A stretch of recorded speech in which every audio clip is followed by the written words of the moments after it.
Hey guys, and welcome to the Lower Chesapeake Bay Fishing Report, the first podcast to bring you the local offshore, nearshore, and inshore fishing report, whether it's good, bad, or ugly. We got a great fishing report lined up for you guys this week, but first let's hear who's making the show possible. GreatDaysOutdoors.com. Great Days Outdoors has been the premier destination for hunters and anglers looking for a comprehensive look into the outdoor lifestyle since 1997. Our stories are crafted by dedicated journalists who live, eat, and breathe all things hunting, fishing, conservation, and land ownership. Check them out at GreatDaysOutdoors.com. Listen up, folks. AFTCO has a new promotion for all Great Days Outdoors Podcast Network listeners. They're now offering a camo sunglasses cleaner cloth with any purchase of AFTCO products. I especially enjoy their hooded sun protection shirts, as well as their Seiko fluorocarbon. All you got to do to get your coupon code is text LCBFR to 779-345-2918. Again, just text the letters LCBFR to 779-345-2918 to get subscribed to our email list, and we'll send you the promo code via email. All right, guys. Well, we're going to kick off here with an offshore report, and we've got a new person on the line with us. We've got Colt North with Litigator Sport Fishing. Colt, how you doing, buddy? Welcome to the show. Good. How are you doing? Thank you. Doing great, man. So, Colt, tell us a little bit about Litigator. What kind of boat are you running? What do you guys specialize in? So I'm out of Yorktown, Virginia. I run a 26-foot Intrepid. It's an 87 hull. It's been redone countless times as recently as this winter. And I specialize in cobia, drum, sheep's head, basically everything you got going for you in the bay. Other than that, I like to get offshore. I don't do it charter wise. I do it a lot more so with my friends, but I definitely have a passion for offshore fishing. When you fish in the bay for 4 or 5 months straight, it can get a little old. I still love it, still have a great passion for it, but the springtime is a great time for me to kind of let loose and have some fun with buddies. That's awesome. And you and I texted the other day, and you said you'd had some recent offshore trips. Tell us a little bit about what you targeted and what you caught. Yeah, so I got a little fed up with the tuna fishing. It can be hit or miss down here in Carolina. You can have good days and bad days, and it can change on a daily and hourly basis. So I changed it up, and I went marlin fishing with some buddies of mine down here.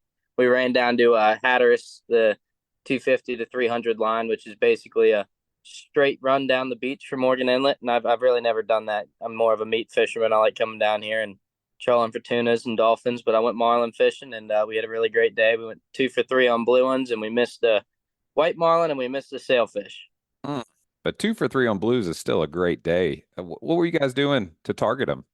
So we were, I don't have dredges or anything. I just run teasers, and we were lure fishing. It's a little simpler way of fishing. I think it's simpler. At least I've only done it a handful of times. But basically, we pull really big baits, and billfish come up to the teasers and or the lures, and you hope they eat them. Most of the lures have J hooks, and then you've got your pitch bait rods ready to go, 50 wide and 80 wide class stuff in case you get a bigger fish that comes up to one of the teasers.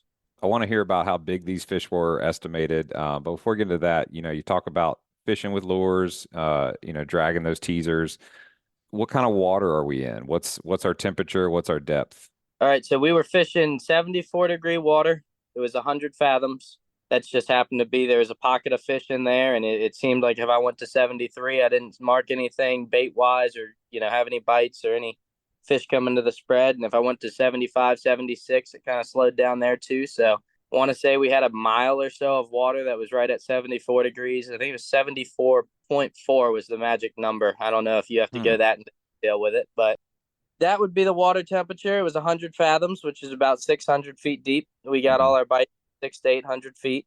Great. So to find that water, did you look at a satellite chart before the day started? What was the method to find that? We had really good reports from the day before. Boats were, I think one boat saw up to 9 blue ones the day before.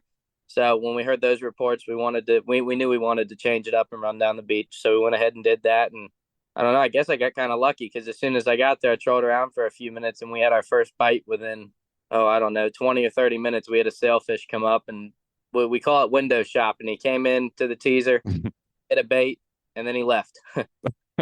Window shopping. I like that. So when you landed the first one, what rod and reel were we fishing that fish hit, and how long did it take you to get in? So I had a 80 wide bent butt pulling a lure. It was the short rigger right behind the teaser. And I had actually just missed a little Baylor dolphin came up and tried to eat the lure.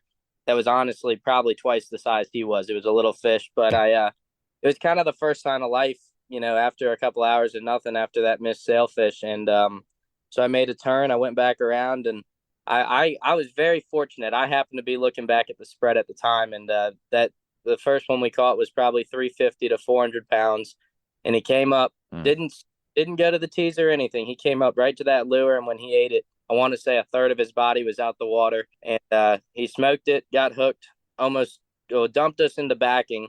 We were moving a little slow. It was a little unexpected, but we got everything cleared, and then I started backing down on it. It was I think a 48-minute fight. It was a little longer. I let him get down. I was a little hesitant to go a little faster because it was a little rough in the morning, and I started to flood the cockpit a couple of times, and I was Ooh. like, maybe I'll give this a couple minutes, and the fish ended up going down on us. But after a little bit of time, he ended up coming up, jumping again, and we got on him, and that was our first release. Man, that's awesome. You mentioned about backing down and filling up the cockpit with water, and that reminds me of, I think, was it the White Marlin last year, the White Marlin Open? There was a boat that sank in Right. that because they were backing down too hard. So, as a captain of a vessel like that offshore, when you're hooked up to a fish, obviously safety is paramount. What are some of the kind of key safety things that you're paying attention to as a captain when you are offshore fishing for marlin? Well, definitely how much water I'm letting in the cockpit. You got to be careful about that. It's really important to have a good first mate that knows what he's doing. He's kind of the one that's hands on with that fish. So I kind of listen to his direction, especially as soon as he gets that hand on the leader. I'm going to pretty much listen to what he tells me to do. I'm in an express, so I don't have quite as good of a view as what they do in a sport fish where they're Hmm. so much higher and they can see a lot going on. So I'm driving at this about the same eye level that my mate is. So really, I'd say the biggest thing is just go slow and not rush things too much. All the baits are cleared, everybody's kind of situated and in their spots, and as long as there's not too much water coming in and as long as it's going out as fast as it's coming in, we're good to go. Right. Makes sense. So you guys got that bite, that 350, 400-pound fish. You got it in the boat, Yep. got your spread back out. About how fast were you trolling? And, aside from having your spread out, what else were you doing besides your speed to try to attract or find that fish to get that next bite? So I had been given some advice that when you're lure fishing for blue marlin like that, you want to bump it up a little bit. So your average tuna speed's going to be, call it 6.5 knots or so. I was going 7.5 knots, and I seemed to find the right RPM range on my motors that harmonically sounded good to me. And I Hmm. guess it's good to the fish considering we raised 5 billfish that day. It was a great day. Yeah, I'm looking for signs of life. There was a lot of flying fish around, in that hot Gulf Stream water. There was a lot of life. Trying to avoid grass. There was a lot of scattered grass. It didn't seem to be one weed line that day. It seemed to be the entire ocean was just scattered grass. So you're kind of weaving in and out of that. And, you're marking bait. I found that right on that 100 fathom line, contour line, there was a lot of bait. So I'd kind of stick in that area, and it was a little bit cheating, but there were a lot of there were probably 5 or 10 boats around me at the time as well, and they had big towers on them, 50, 60, 70 foot sport fishes. They've got what's called an omni sonar. So Mm. when they're fishing in the same area you're fishing, you're doing something right. Is how I looked at it. So I just kept working in that area, kept working those marks, and kind of got a pattern down. Would do, if I had a bite somewhere, I'd kind of loop back in that area a few times, and didn't ever have to change up my speed much. It was a lucky day. It was definitely a good fishing day because it seemed like I couldn't do anything wrong. I mean, yeah, to think about the specificity that you said about, 74.4-degree water, you're right in that 100 fathom, contour line as that drop off is happening to that deeper Right. water. And then boom, you just, happen to catch them in that specific little range. You mentioned Omni sonar. What is that? So it's a sonar that I do not have, nor do I think I could ever afford, but it's about $100,000 unit that these bigger boats that are especially tournament fishing. It's a sonar that doesn't just go up and down or side to side. It's a full range of view around the boat, and you can mark targets such as bait or tunas or billfish from, heck, I don't know, possibly a mile away. But I don't know. I've never used one. I just have buddies with them, and basically they can track the fish that they see on their sonar and they can drive to them. So when you're watching other boats turning around you, that they're going certain places for certain reasons. That makes sense. So you hit your first blue marlin, and then you got two more bites. Talk me through the next two bites, what you did leading up to the bite. What happened? So we got the first one, we let it go. Had a little bit of a dry spell. It was probably an hour. I think we worked a mile or two north the water out there is constantly moving, right? Can't just stay in the same spot. So I kind of worked north a little bit, following the current, following the water. Ended up getting a white marlin on our left teaser. He came up, fired up, and he smoked the teaser 2 or 3 times. We got a pitch bait rod back there. Tried to feed him, didn't want it. Dropped back. He hit my short rigger, and then he hit my long rigger, which were both big baits. We were blue marlin fishing. The ideal way to catch a sailfish or a white marlin is going to be to give him a smaller pitch bait. And he never gave us the chance to do that. And then we kind of took the loss there. It was very cool to watch. He was a fired up fish, but he was doing what the did. He was just window shopping. And then another bite came. We think it was a wahoo because it bit us completely off on our right long rigger. It peeled drag for about 8 or 10 seconds, and then it bit us off. Reeled in nothing. Had to re-rig that rod. Got situated again, and that's when we got another blue marlin bite. This one came up to the teaser, missed, or he whacked the teaser, dropped back, ate the right short, hooked up, dumping line, handed the rod off to the next person, got him in the harness. I don't have a fighting chair, so we were taking time. You got to get suited up in a harness. Mm-hmm. And by the time I was backing down on that fish, it was jumping, 600-700 yards away. We were way too stretched out, and we got unlucky, and it pulled the hook. So that was when you went 1 for 2. That was when we were 1 for 2. Then we were kind of, down a little bit because first of all, we didn't even know if we'd see a marlin that day. And at this point, we've seen 2 blue ones and a sailfish and a white. We're like, well, it's still an amazing day. I'm happy. I'm content. It was a great time. And a little closer, probably 45 minutes after that, I'd say an hour before we were going to head in, we had another blue one come up on our teaser. Tried to get him with a pitch bait rod, and I had put the boat in a port side turn to get my teaser into clean water so we could see better where he was at and what he was looking at. And we cleared the whole left side of the boat, but we left the right flat line in, which was a big, I think it was an Islander with a big horse ballyhoo on it. Okay. On the flat line. And when I put the boat in a port side turn, I accidentally ended up pulling that bait right in front of that fish's face, and he smoked it. So can't complain. We wanted to pitch him a bait and see that eat, but we're not going to complain because at the end of the day, he got hooked, and we ended up catching that one as well. Yeah, it sounds like a little bit of a happy accident, but heck yeah, we'll take it. Man, that's exciting. And I know right now you're back down in North Carolina. Which boat are you fishing on now? I'm fishing on a bigger boat I have. It's a 36 Express named Precedent. I've chartered it a couple times in Virginia. I just found that this boat's a little too big for my usual cobia fishing in the bay, so I bite the bullet. I come down here for a month or 2 in the spring to do what I really love to do, which is get offshore with my friends and stuff in the spring. And I actually have this boat listed for sale right now. So I'm kind of thinking this will be my last spring doing it. So I'm just trying to fish as many days as I can. And if we wanted to buy that boat, where am I going to find it? Is it listed? I have not listed it locally yet. I listed it with a broker in Florida, who's the one we got it from, but I'm going to list it with somebody at Blue Water here pretty soon. Very cool. So hopefully Hampton or somewhere local. Yeah, so somebody else can enjoy it and catch some of those big blue marlins like you're talking about. So you guys are going to do what over the next couple of days? Are you going tuna fishing? Yep, we're going to get tuna fishing. It's been a hit or miss thing, usual, but I'm really hoping to get on the tuna bite again. We're going to go down probably around the point, maybe a little north, maybe a little south, kind of just depends. I'm waiting to hear reports from today, and we're going to do that. I believe I'm fishing Wednesday, Thursday, Friday, Saturday. Then starting next week, I've got charters back home in the bay, so I'll be back to cobia and red drum, and sheep's head are showing up. I'm very excited to start fishing for them and good old bay stuff. Oh yeah, it's going to be good. So folks that are listening in that maybe are closer up your way, Yorktown, Hampton, Poquoson, Gloucester, Williamsburg, even Richmond, if they wanted to get up with Litigator and book a trip to go fishing in the bay, what's going to be the best way they get in touch with you? Yeah, so I'm great about my phone. If you text me 757-345-9698, that's the easiest way to contact me. I run a Facebook social media page. It's connected with my Instagram. I also have a TikTok that I have more so as a joke. I don't think anyone ever looks at that, especially the clientele I get, but I still have it because if I get bored every now and then I'll post something on there. But easiest way is definitely by phone number or email, and Facebook if you want to see all the recent reports and catches. I try and post daily. So that number again, 757-345-9698. And then if I want to find you on social media, what's going to be the tag name? Litigator Sport Fishing. Litigator Sport Fishing.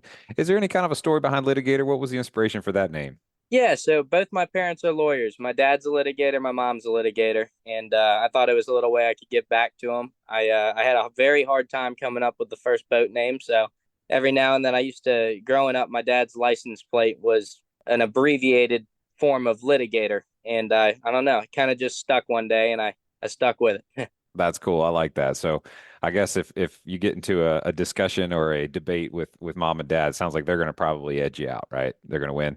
Yeah, well, and then the funny thing is they're total opposites, the type of law they practice. So they're the ones that do the arguing, not so much me involved. Got it. 10-4. And then you mentioned an email as well. What's that email going to be? Yeah, litigatorsportfishing@gmail.com. Perfect. Well, Cole, thank you so much for being on the show and giving us that offshore report about those cool marlin bites that you had. And good luck to you as you tuna fish the next day, or two or four. Hopefully, you have some good weather. Yeah. So, folks, that's going to wrap up a great offshore report. We're going to take a quick break. Y'all stick around.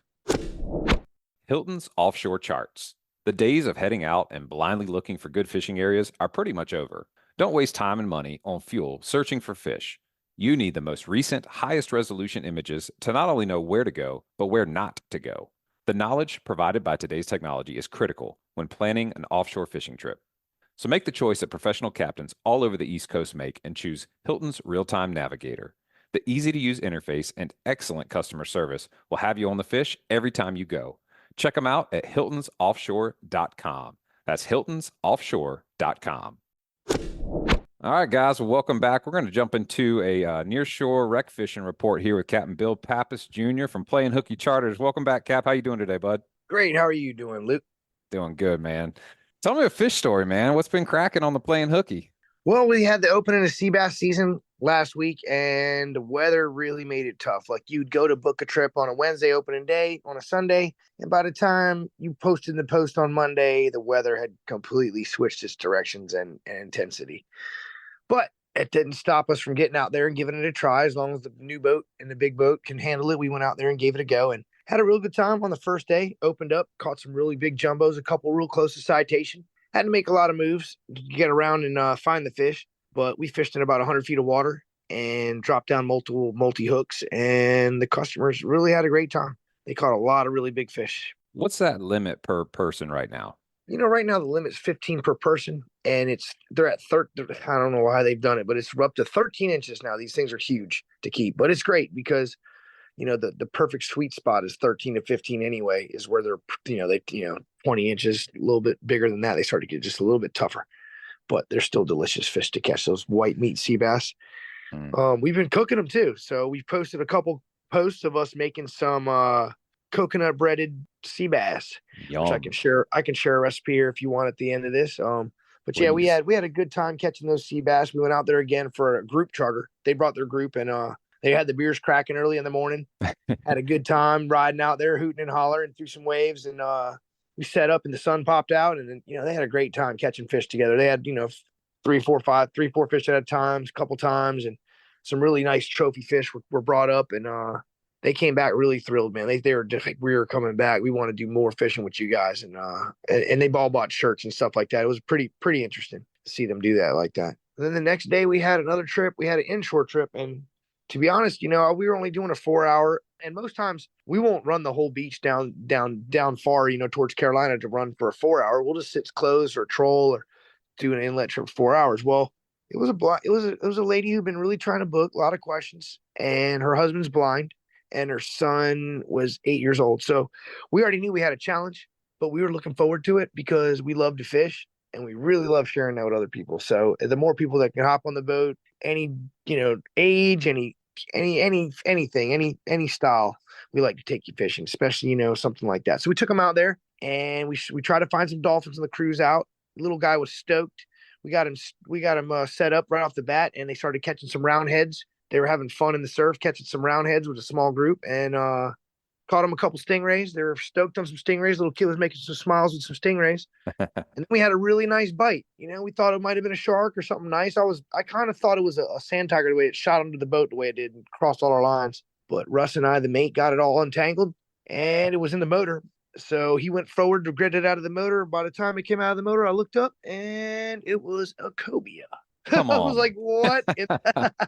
We were shark fishing for the little kid, looking for a shark for the little guy to touch. And sure enough, it's cobia. So his dad instantly grabbed the rod. Now his dad had been standing up on the boat. He did real good riding out, getting on. And he was holding the rods to feel them when they'd get bites. And he kept asking a lot of questions to make sure where you're, figure stuff out. And they were asking a lot of questions about us, about where we lived and where we're from. And they're a really cool group. But anyway, he's fighting this fish with his son. He grabs the rod and he's fighting this fish with his son. And they're both reeling and cranking together. It was a momentous event for me. And I watched it. I was kind of trying to orchestrate it and make sure everything happened right, but it was nice to step back and be like, wow, this is pretty darn cool. Their mom was stoked. She's jumping up and down in the back. I ran up top for some video footage. I got some video footage of the cobia getting close. We weren't expecting cobia that day. So we just pretty much got him in the net and flung him in the boat and got some pictures, and they were really, really, really happy. No one could tell with the pictures, but, it was our first cobia of the year, and it was our first, blind passenger ever on the boat. And even the blind guy even got a cobia, you're supposed to be sight casting all the time for these things. And, he had a great time, man, had a really good time, caught himself a nice cobia. And, he could feel how heavy it was. He's like, man, he was getting really tired out. I was like, what's the biggest fish you ever caught? And he said, that's it.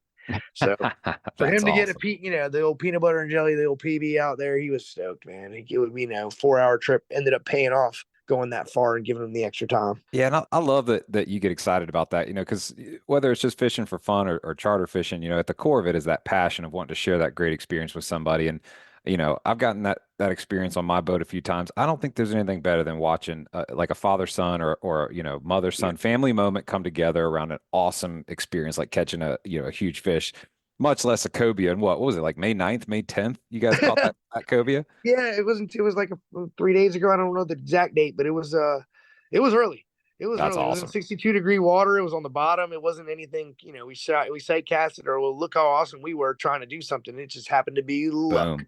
That's and awesome. It happened to be driven for that guy and that group and everything. And they had a great time. The kid wore a hat the next day. He showed me a little picture. I mean, we gave him a free hat because we got these hats from like Pakistan that didn't fit. So we just giving them away to kids. They don't fit adults, so the kids will enjoy them.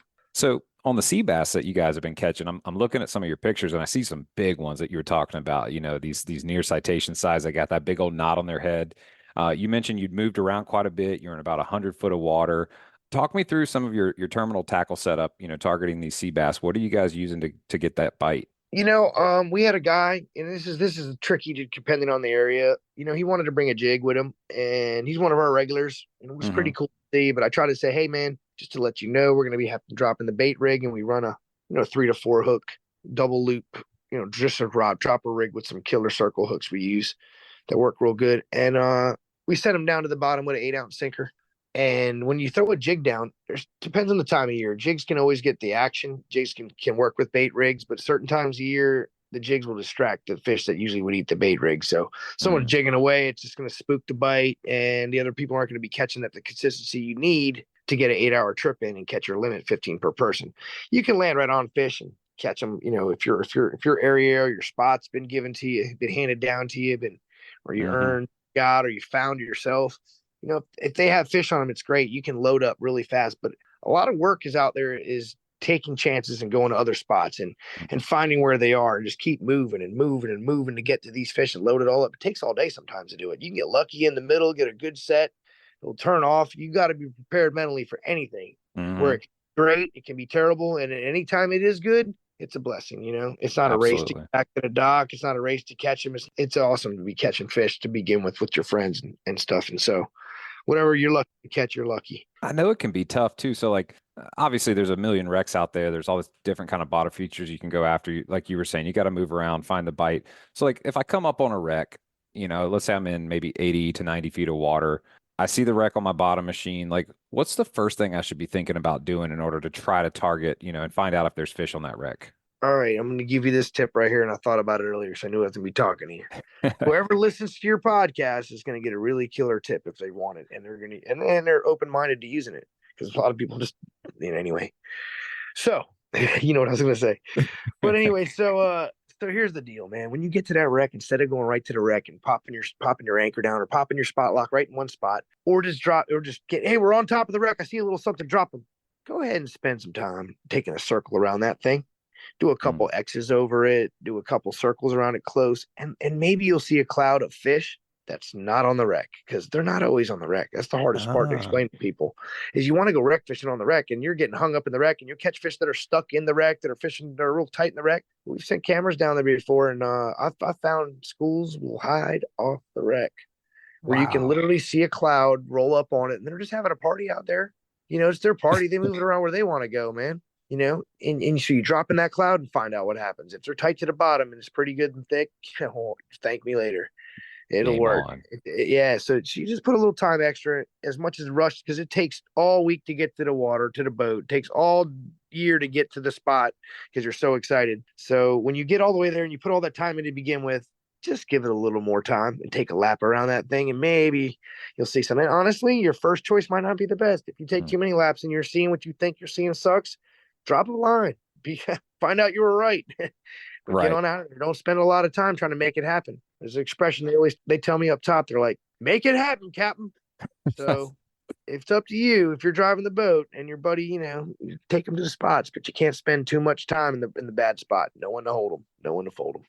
Yeah, that's a great tip. You're out there, you spent the time, just put a little more due diligence in before you just start throwing the lines down. And something else you said was really keen, caught my eye too, is the idea of like, don't throw the jig down next to the live bait rigs because that jig, could irritate them or spook them a little bit. Yeah. That's a great tip. And then in terms of like you said you like to use the circle hooks on a couple, dropper loop rigs with 8 ounces, 10 ounces, whatever the current's doing.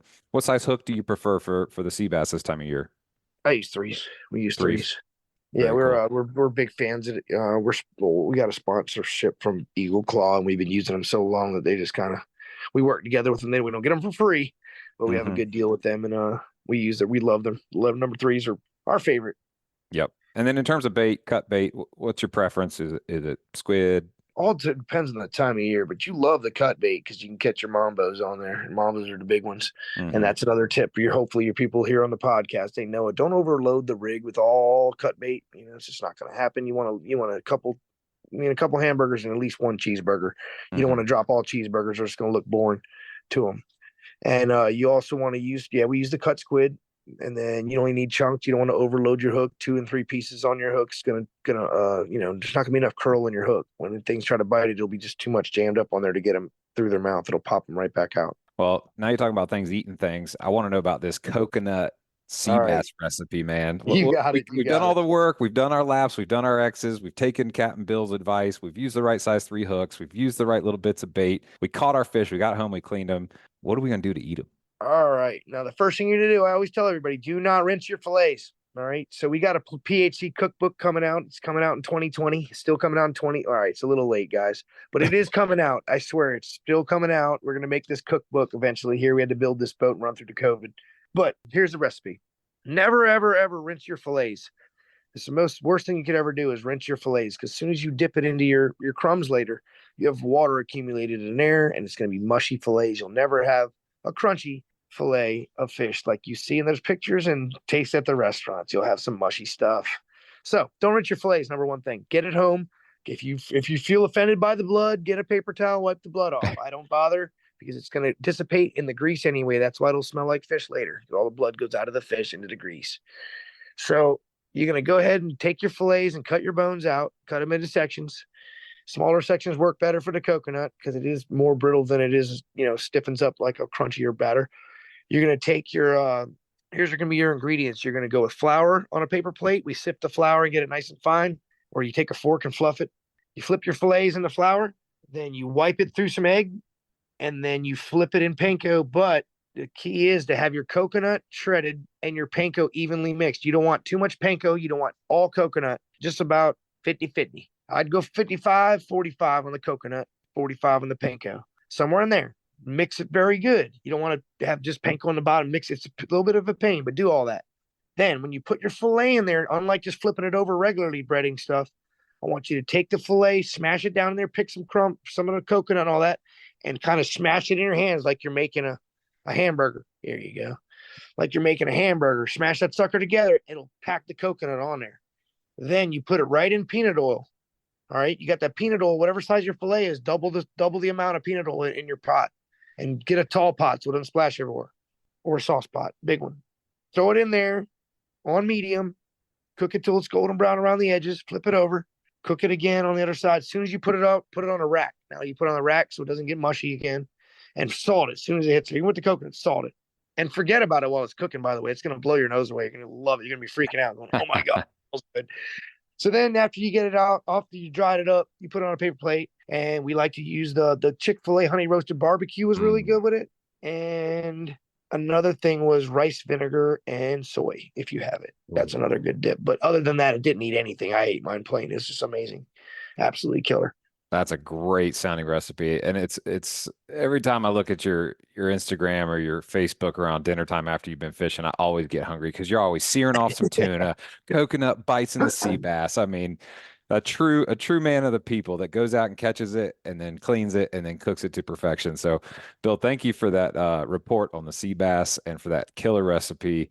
And love listening to your stories, man. I look forward to hearing from you again in the future. Yeah, man, anytime. All right, guys, that's going to wrap up a really great segment with Captain Bill Pappas on Playing Hooky Charters. Remember, if you want to get on the Playing Hooky, get booked, and get hooked, you can reach out via the telephone at 757-619-3530. That's 757-619-3530. Or look them up at playinghookycharters.com. That's playing, Playin, hooky, like hook and key, charters.com. All right, let's take a quick break. Check out this week's sponsor. Killer Dock.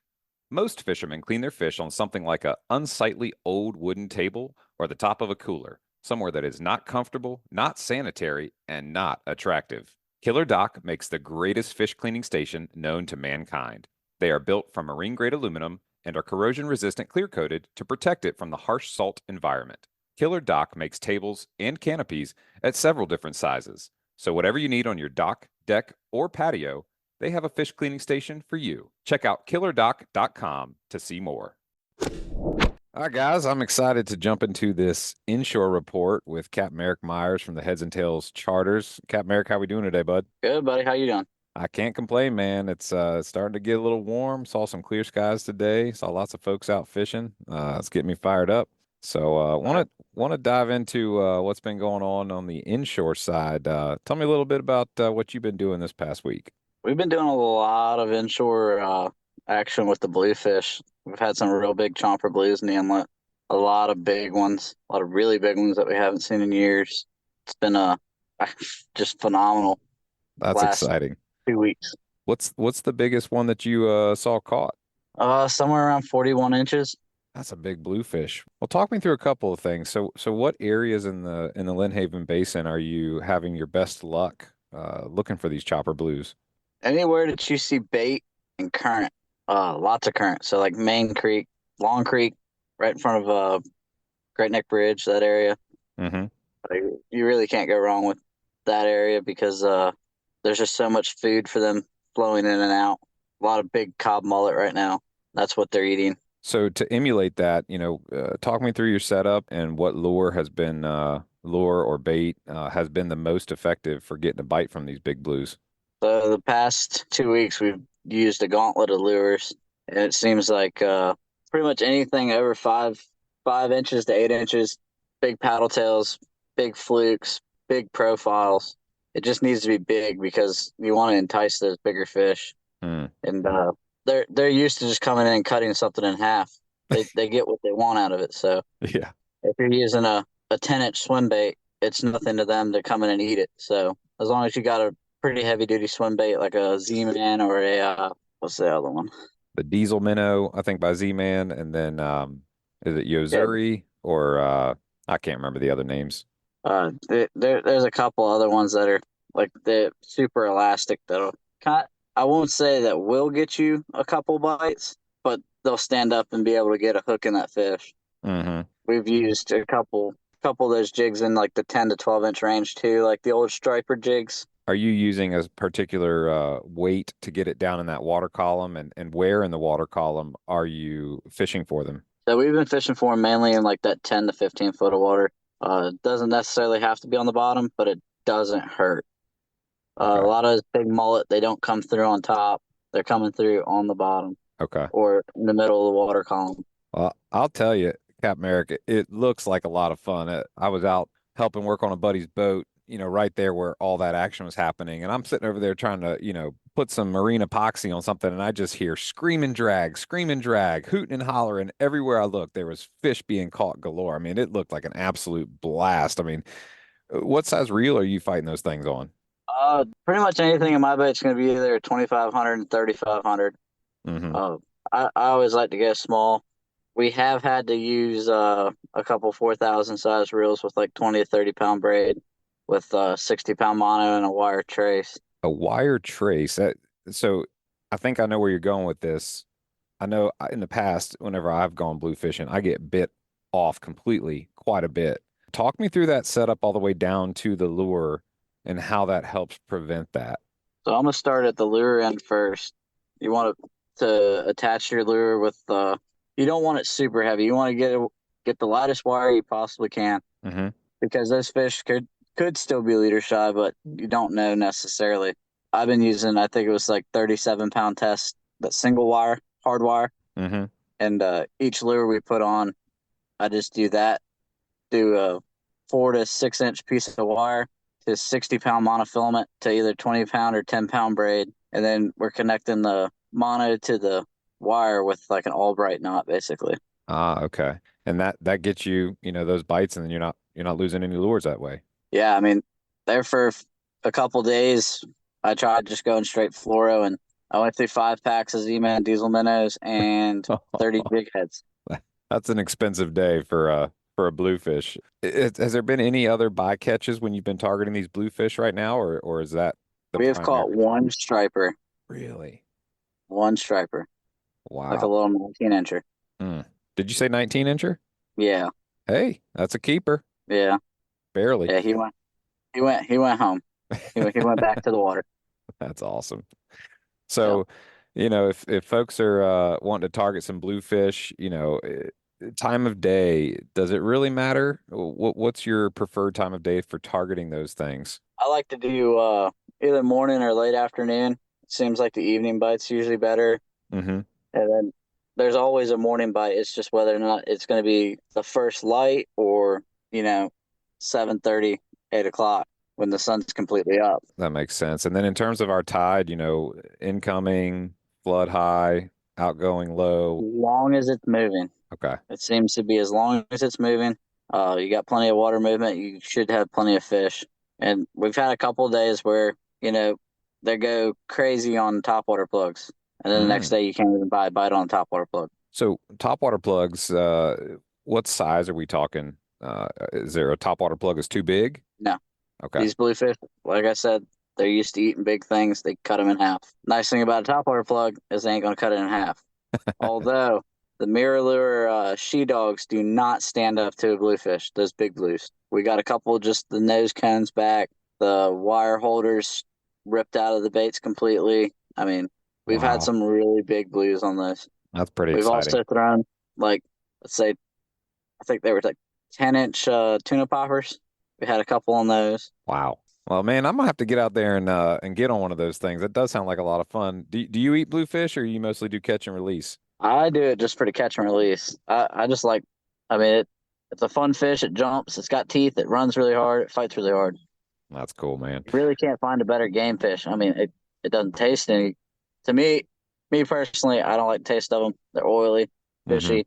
But I mean, just the pure amount of excitement when you get that bite, especially if you're using like a live bait or something. We've had to switch to live baits the last week, and we're using everything from like 15-inch gizzard shads to 10, 12-inch mullet. I mean, these fish have no problem eating those. That's exciting. I know with like a trout, when I first started trout fishing earlier on, I was always like concerned that my hook maybe was too big, but they've got big mouths. So when we look at like these 6 to 8 inch, Z-mans like you were talking about, and we put it on a jig head that's maybe a half ounce or 3/4 ounce. Is there a size hook that you recommend for ensuring we get a good hook set on these things when we get hooked up? I've had a lot of time to think, and I've bought a lot of jig heads the last 2 weeks. Honestly, I think if you're going to get a big bluefish bite, it's either going to get the hook or it's not. I don't think the gap of the hook between the bait is really any difference just because they bite down so hard. We've caught plenty on those cheap gotcha 3/4 ounce jig heads, and I've caught plenty on like the Chong Che jig heads. Okay. So you're just saying that they bite down so hard that, your plastic lure is not going to be an impediment to them, getting on that Yeah. barb of that hook. No, not at all. Pretty self-explanatory. They come in fast, they bite down hard. 9 times out of 10, my charters usually don't even have to set the hook. The fish do it for them. That sounds fun. Well, Yeah. speaking of that, Captain Eric, if folks want to get up with you and book a trip to chase after these bluefish, what's the best way for them to get in touch with you? Either Facebook or Instagram. I also have a booking website on Valley Press, so that's helped me out a lot. Perfect. Yeah, we'll drop that in the show notes for everybody. And what's the best phone number for them to get in touch with you with? That would be 757-573-9569. Awesome. Captain Eric, thank you so much for that inshore report. That's going to wrap that up. And we're going to take one more break. And then when we get back, we're going to talk a little bit about what we learned today. Fish bites. Whether you're hitting the bay to catch bait fish using the traditional scent strips or fishing the rivers or marshes for speckled trout, red drum, and flounder, Fish Bites has something for you. Family owned and operated in St. Augustine, Florida, they pride themselves on making reliably consistent fishing products for anglers of all ages around the world. Fish Bites baits and lures are made with pride in the Sunshine State, USA. Check out the full line of scented saltwater and freshwater baits at fishbites.com. All right, folks, we're going to talk a little bit about what we learned today. And man, I learned a lot. Goodness, talking to Colt North on the litigator, it was really cool to understand a little bit more about some of the, precise details that can make the difference between a bite or not.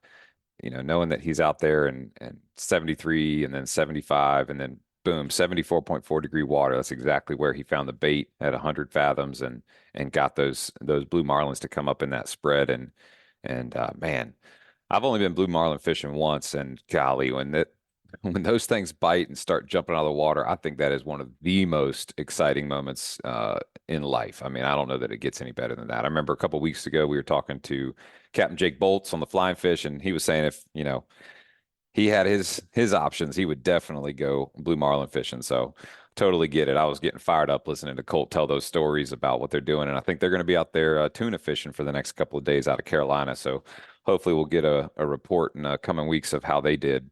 Man, when we talked to Captain Bill, holy smokes, I got hungry listening to him to share about that sea bass, that coconut crusted sea bass bite recipe. I hope some of y'all are able to try that.